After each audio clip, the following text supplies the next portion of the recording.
আরেকটু জোরে বলেন।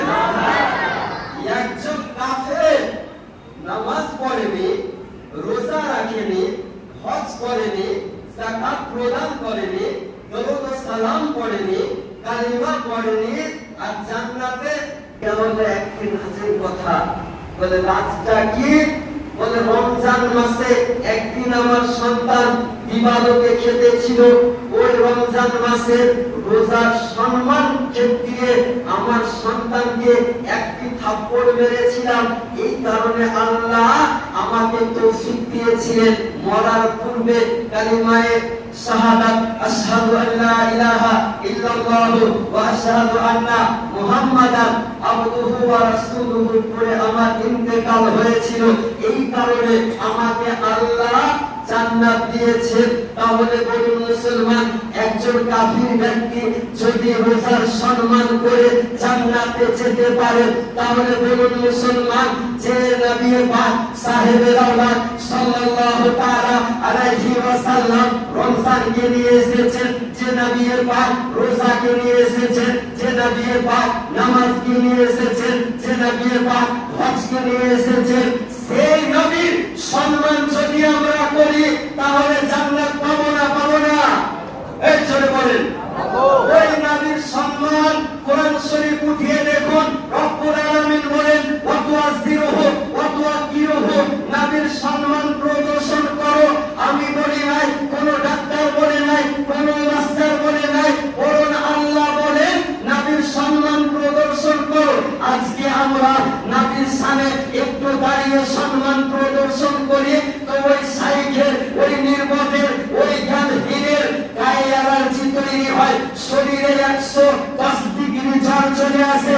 আজকে নবীর সম্মান দেখতে পারে না, আজকে নবীর ইজ্জত দেখতে পারে না, আজকে নবীর মর্যাদা দেখতে পারে না।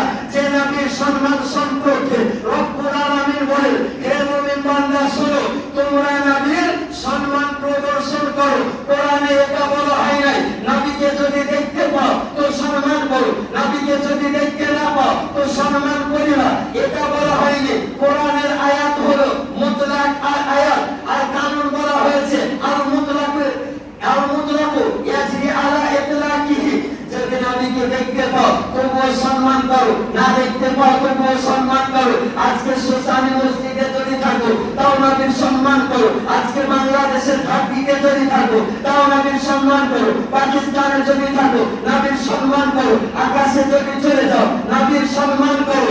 এক কথায় কসম খোদার, পৃথিবীর যেখানে বসবাস করো না করো, নবীর সম্মান করো। চলে হবে না? আজকে যারা বলে যে নবীর সম্মান তারা করেছে যারা নবীকে দেখতে পেয়েছে। আচ্ছা, কোরআনে লেখা আছে যে নবীকে দেখো তারপর সম্মান করো, মানে আমার বাপ যদি হয় তো মারা যদি যায় তাহলে আমার বাপের সম্মান করতে হবে না, নাকি গো? এদের কানুন মোতাবেক, এদের উসুল মোতাবেক আজকে আমরা নবী পাক সাল্লাল্লাহু তাআলা আলাইহি ওয়াসাল্লামের উপরে দাঁড়িয়ে ইয়া নবী সালামু আলাইকা পড়ে, দাঁড়িয়ে ইয়া রাসূল সালামু আলাইকা পড়ে, তো এদের মস্তিষ্কে গরম হয়ে যায় যে এটা হলো পড়া বেদাত, এটা হলো পড়া শিরক। আজকে সোসানি জুম্মা মসজিদের সামনে দায়িত্বশীলতার সঙ্গে চ্যালেঞ্জ করছি, কোন মা এই পৃথিবীতে এইরকম সন্তানের জন্ম দিতে পারেনি।